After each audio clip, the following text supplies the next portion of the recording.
Well, we've done an hour here. The only other question I wanted to ask, if you have time, Yeah, was let's do one more question.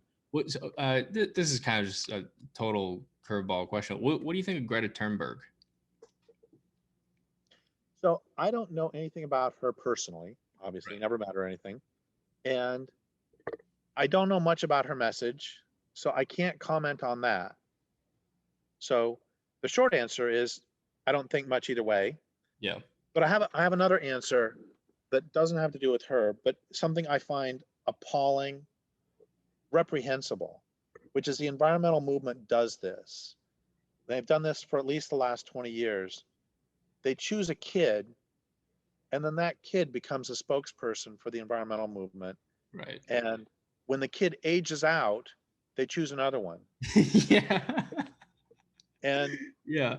this, like they had, I don't remember her name, but David Suzuki's daughter several years ago. Um, they had, I'm sorry, I don't remember his name, but there was a kid, an indigenous kid with a Aztec name. Yeah. He was a big deal for a little while. There was somebody else before David Suzuki's kid, and I find it reprehensible that, and I find it a pure marketing tactic. Um, this is saying, I want to be really clear. I am saying nothing. I am not in Mhm. any way uh, saying anything bad about David Suzuki's kid or the other one or Greta Thunberg. It would be, even if I did, I don't dislike them at all. Even if I did dislike them, it would be appalling for me to pick on a kid. Yeah. Yeah. And so, a and again, I want to be really really clear. I'm not like wink wink. I'm not going to criticize her. Right. Yeah. Yeah. I really I am delighted when when anybody, especially young people, are this dedicated to saving the planet. I am that makes me so happy. There have been so many times at my talks where I've had like a 15-year-old kid or 18-year-old kid will ask some really really smart question of me. I mean, how old are you? I'm 26. Yeah, I mean, same deal here. You're way the hell smarter than I was at 26, and You'd be that surprised. gives me great optimism, joy, hope, all those things.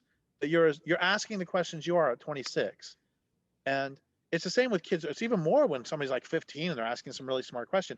And what I always do with the kids who are 18 or something, when they ask a question like that at the talk, I'm going to ruin the joke here by saying it on live, but the joke I always tell them, which is true, is my God, you're asking that question. When I was your age, when I was 18, I was still trying to figure out if Canadian bacon really goes with pineapple. Yeah. And I was still trying to figure out if the bands UFO or Spirit are better. Yeah. So I'm so happy. I am so happy that she is so dedicated. That makes me really happy. Yeah. Again, throwing that aside, I think it's appalling that she is being.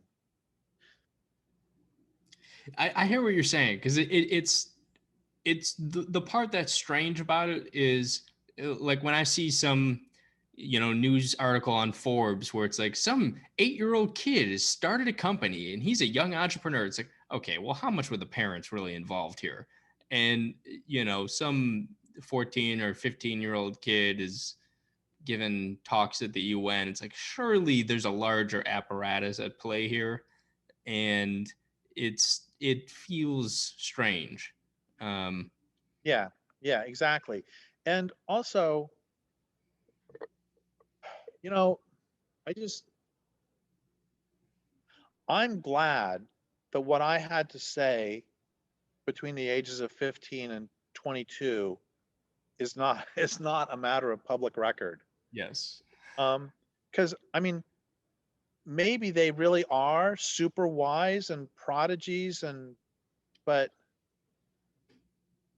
um,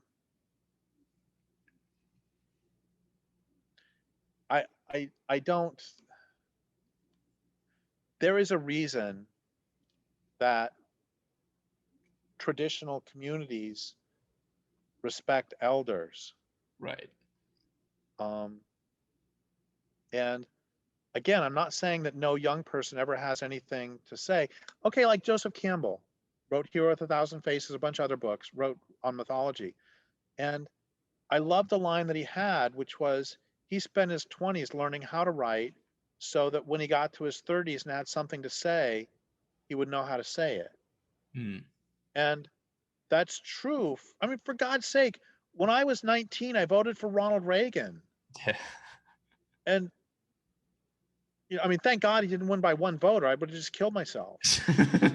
Um, you know, what you're supposed to do when you're 18, 19, 20, you're supposed to be making all sorts of mistakes because you're still kind of stupid. Yeah. Oh, for crying out loud, here's my favorite one. I did this in my 20s a fair number of times, early 20s, very early 20s. I learned more later. I would like be driving down a country road and I would think it was fun to turn off my headlights. Yeah.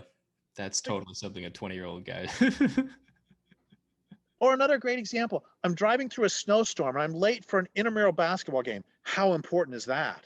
Right. And so I'm driving through a snowstorm, got another person in the front seat here, two people in the back seat, and I come up behind somebody who is reasonably driving about 20 miles an hour through this blizzard, Yeah. and I see a car coming, and I say to the guy in the front seat, should I go for it to pass?